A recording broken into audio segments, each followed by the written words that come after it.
The moment my shirt came off, the tattoos covering my body were fully exposed. No one could imagine that these patterns all over my skin were actually the blueprint of this prison, and that became the key to my entire escape plan for freedom. As the guard stared at my tattooed body, his face twisted with cruelty.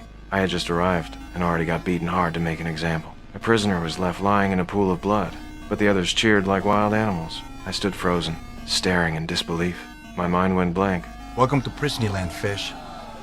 The next day, my cellmate cineK told me about how things worked inside. But the person that caught my attention the most was a man about to face execution. He was Lincoln, the one accused of killing the vice president's brother. cineK looked puzzled. "You just got here, and you're already interested in a dead man walking?" He had no idea. I looked at him and said, "Because he's my brother." "The only reason I robbed that bank was because I knew my brother was innocent. I came here to break him out. I needed to find a way to meet him. cineK told me to talk to the prison boss, John. He ran the factory inside, and that's where my brother worked. So I carefully sent John a paper crane, hoping to open a line of communication. But he didn't take me seriously at all. The moment I approached, he came at me with his men. I fought back, but I was no match for 4 fists alone. Since that didn't work, I moved on to the next step of my plan. The first phase of the escape was to get through the cell's pipeline. For that, I needed a bolt. I searched for hours, my hands practically memorizing every inch of the cell, until I finally found one that fit. I pulled out a coin and twisted it like I was unscrewing a bottle cap. Just then, Teabag, a sadistic killer with a perverse smile, walked toward me with his gang. My looks caught his filthy attention, and he started eyeing me like prey. To him, I wasn't a man, I was a prize. Take this pocket right here. I'll keep you real close so no one up in here can hurt you. Looks to me you already got a girlfriend. I got a whole nother pocket over here. I could feel his gaze crawling over me. I knew I couldn't stay there any longer. As I walked away, Teabag shouted behind me, his tone dripping with threat. He wanted me under his control, so he stole the bolt to force me into submission. That night, I sneaked into his bunk to take it back. My hand searched quietly under the sheets, but he caught me red-handed. To keep my cover and stay one step closer to saving my brother, I pretended to surrender. I want in. The next day, I finally made it into the prison factory. That's where I saw my brother again. During break time, I told him straight up, I came here to get him out. He shook his head. This is a maximum security prison. It's impossible. But I looked him in the eye, calm and certain. This place was rebuilt by my company. We basically ghost wrote the whole plan. Crossed the T's, dotted the I's, grouted the tiles. I know every corner, every pipe. Then I took off my shirt. At first, he didn't see it. But when I pointed it out, he finally understood the secret hidden in the ink. From that moment on, my plan was officially in motion. It was time for me to make my move. Yard time, both gangs were quietly passing out weapons behind everyone's backs. When we returned to the cell block, the guards were calling names one by one. Then out of nowhere, an inmate stepped forward, and the air instantly turned heavy. Ballard, get back on your number! I need backup. I said get back on your number! Both sides had been holding their anger for weeks. A violent riot could explode at any moment, and I was right in the middle of it. Teabag's little lover, rushing straight toward me, trying to take me down. But no one expected it to end so fast. The kid got stabbed several times, and collapsed right on top of me. That was the exact moment Teabag showed up. His eyes were burning with hatred. His jaw clenched so tight it almost cracked, and he spat the words at me. You're a dead man, Schofield! You hear me? You're a dead man! From that second on, I became the scapegoat. The only good news was that I finally got my bolt back. The next morning, I faked a diabetic attack and went to see Dr. Sarah, asking her to give me an insulin shot. That gave me the chance I needed to find the weakest point in the prison's defenses. At the same time, John got a call from one of his men on the outside. They sent him a paper crane and a photo of a key witness. The moment he saw it, he remembered the crane I had handed him earlier, right after I left the infirmary. John's men caught me and dragged me to a dark warehouse. He demanded to know where the witness was, but I kept my mouth shut. He signaled his man, who brought over a huge pair of scissors and aimed them right at my toes. I still refused to speak, so he actually cut off 2 of them. He carried me back to the infirmary, barely breathing. Sarah was shocked. She wanted to help me. What happened? Nothing. This isn't nothing, Michael. I need you to tell me what happened. Don't make me lie to you. She fell silent. Before my wounds could even heal, Teabag came after me again, still craving revenge for his dead lover. Meanwhile, John was losing control. His own men were threatening his child. To force him to find the witness, John lifted the 2 bloody toes and said coldly that I was too stubborn for my own good. Then he and Teabag made a deal to work together and finish me off. Teabag smiled. He liked that plan just fine. Soon after, their men hauled me into another warehouse. Teabag was about to strike when John suddenly punched him in the face and ordered his men to beat him up. What happened in there was my way of saying, I know. I I've been going about this whole thing the wrong way. I'm trying to make amends here. Bygones be bygones. You're a mercurial man, John. I caught my breath and told him we would need a plane to escape. By luck, John already owned an airline outside the walls, and that's how he became the newest member of our escape team. The question still remains, who will be the next one to join us? My brother Lincoln is scheduled to be executed in 30 days. My brother was thrown in prison for a crime he didn't commit. In 30 days, he'll be executed. To save him, I had to send myself into the same cage. At night, when everyone in the cell was asleep, I quietly pulled out a bolt and started grinding it against the floor. Soon, the bolt turned into the shape I needed. I was going to dig a tunnel right under our cell. The thought alone felt like walking on a knife's edge. But a bigger danger was already closing in on me. My cellmate, Sucre. If I kept digging while living in the same room with him, it was only a matter of time before he found out. To keep the plan going, I needed to bring him in. But first, I had to test if he could be trusted. So my brother and I set up a trap. While we were at work, I made sure Sucre saw me hide a phone. Then my brother told the guard Bellic. Cell phones allowed in here? Who? Extra time outside? Half hour 1 week. Know a con named Sucre? Bellic dragged Sucre out for questioning. Sucre proved he was tough. He passed the test, but because of that, he missed his chance to see his girlfriend. After the guard left, Sucre came to me, wanting to borrow the phone. When he found out it was fake, he realized I had been playing him. Furious, he yelled at me. How are you gonna do that? We're breaking out of here. I told him the escape plan and asked him to join us. His eyes were red as he shouted. You think I wanna break out of here? 16 months from now, I'm out the gate. I'm getting married, Poppy, and I'm sure as hell not doing it with no posse on my ass.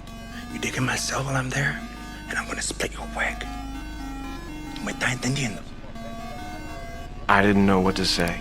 That went well. When I got back to the cell, he was packing his stuff. I tried to stop him, told him not to walk away, but he didn't want to risk his life for my plan. He left without looking back. The next day, something worse happened. That bastard Bellic brought in a new cellmate, and the guy was seriously messed up in the head.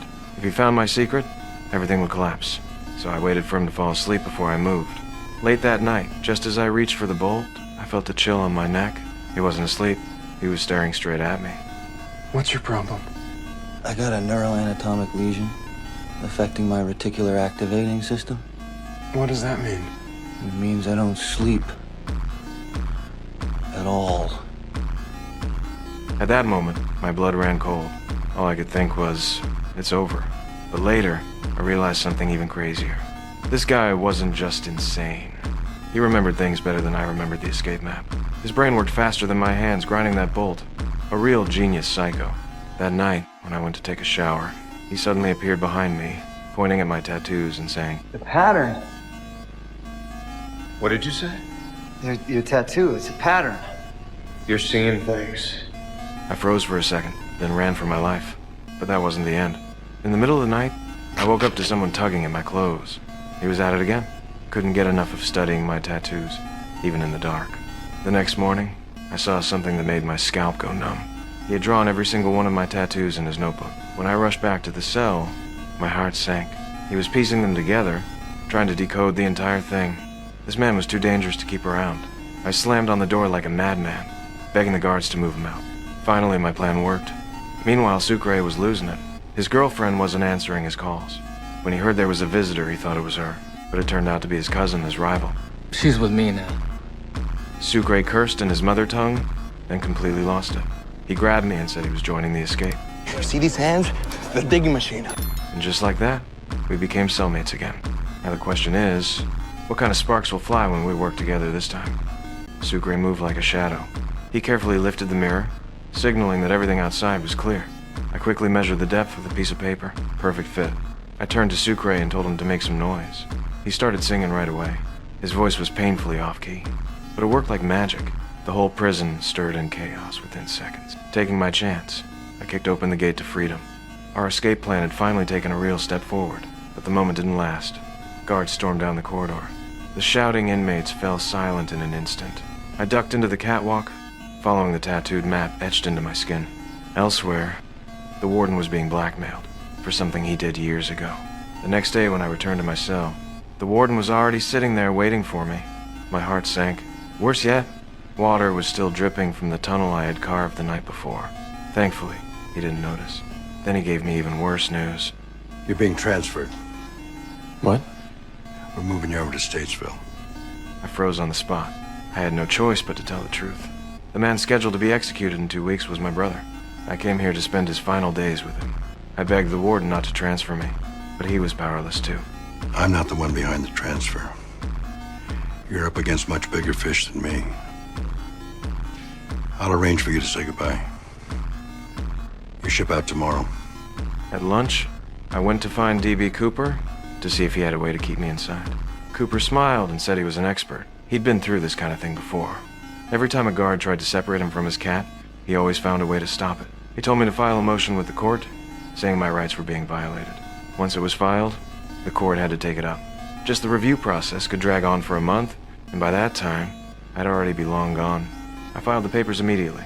Since it was an official process, the warden had to comply. I had just bought myself precious time. I spent every waking hour studying the tunnel. cineK kept helping me create distractions. Later, I squeezed through the wall opening and followed the route until I reached a narrow passage. According to my tattooed map, it led straight to the rooftop vent. I was about to make my move when a staff member suddenly walked in. I scrambled up to the ceiling, holding my breath. He stopped right under me. My heart was about to burst. Sweat slid down my nose, one drop at a time. The next night, I asked cineK to cover for me again. I went back into the passage. Meanwhile, guards were calling roll. cineK froze in fear, but I stayed calm. I crouched on the rooftop, timing the guards' reactions and their routes. Only by knowing that could we plan a perfect escape. I rushed back to the warden's office as fast as I could. What's going on? You're in the warden's office after hours. I could kill you. And the paperwork wouldn't need much more than a day. But this time, the warden had had enough. He ordered my transfer. I stood there, stunned. The next day, my steps felt heavy as I walked toward the prison gate, saying goodbye to everyone. Sarah's eyes were filled with sorrow. D.B. Cooper looked at me with pity. Hey, Fish Fay, where you going? Call my wife. Tell her to get the kids and get the hell out of the country. Sorry. At the very last second, the warden changed his decision. He has a medical condition which precludes transfer. Sinusitis, right? Sinusitis. Take the prisoner back to his cell. That night, I crawled back into the passage, only to find the path sealed by a thick wall of concrete. Random roll calls started happening, leaving me no time to dig again. When I was completely out of options, cineK came up with an idea. If the prison went into level 1 lockdown, the guards would stop doing roll calls.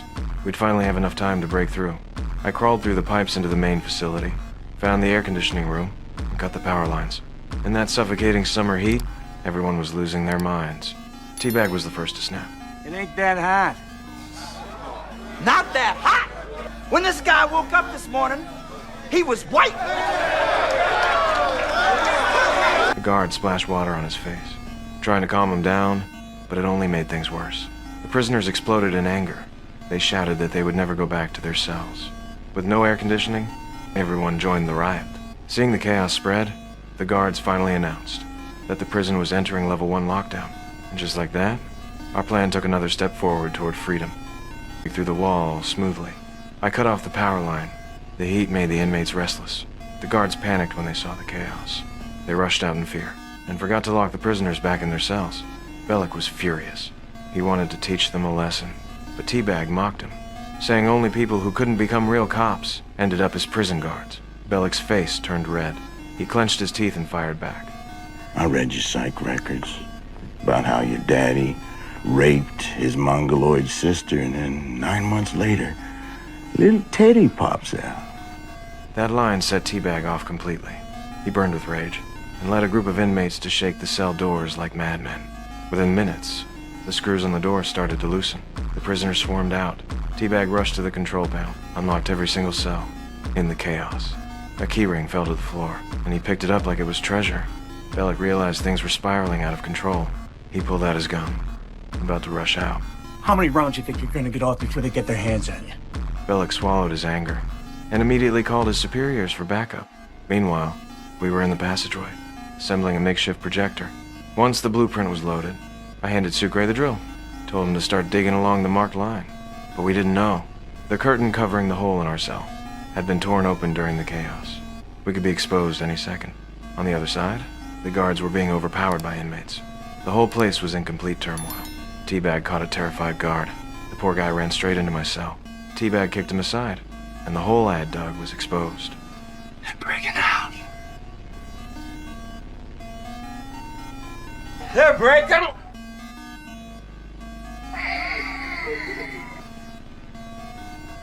And they reached a shaky truce. Sucre and John finally broke through the wall. They were more eager than ever to escape. The riot was soon crushed, and our escape team of 5 was set.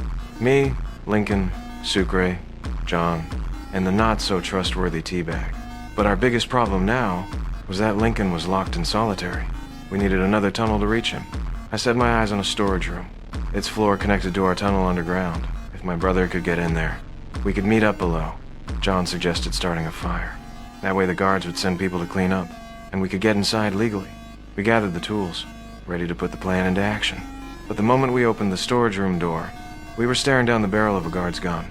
Turns out, the place had been converted into a guard lounge. That route was no longer usable. I turned to D.B. Cooper for help. He was in charge of cleaning that lounge every day. I asked if he could help start a fire. He shook his head and refused. The plan hit a dead end again. The next day, Bellick went after D.B. Cooper, the guard who died in the riot. Happened to be his close friend. And the body was found right in front of Cooper's cell. Bellick was convinced Cooper knew something, but Cooper understood how dangerous this was, so he pretended to know nothing. When he returned to his cell the next day, he found a crowd gathered outside. He pushed through and saw his beloved cat lying dead on his bed. He completely broke down, and he knew who did it. Bellick. The next day, he walked into the lounge, lit a cigarette, and decided to pin the fire on that bastard Bellick. Moments later, thick smoke filled the air. D.B. Cooper slowly walked out through the haze. Thanks. I didn't do it for you.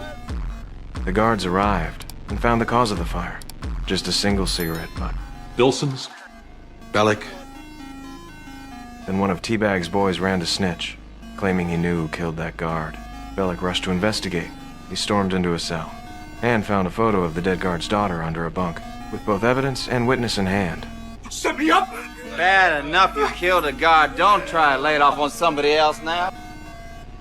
That's Teabag for you. One moment he calls you brother. The next, he'll sell you out without hesitation.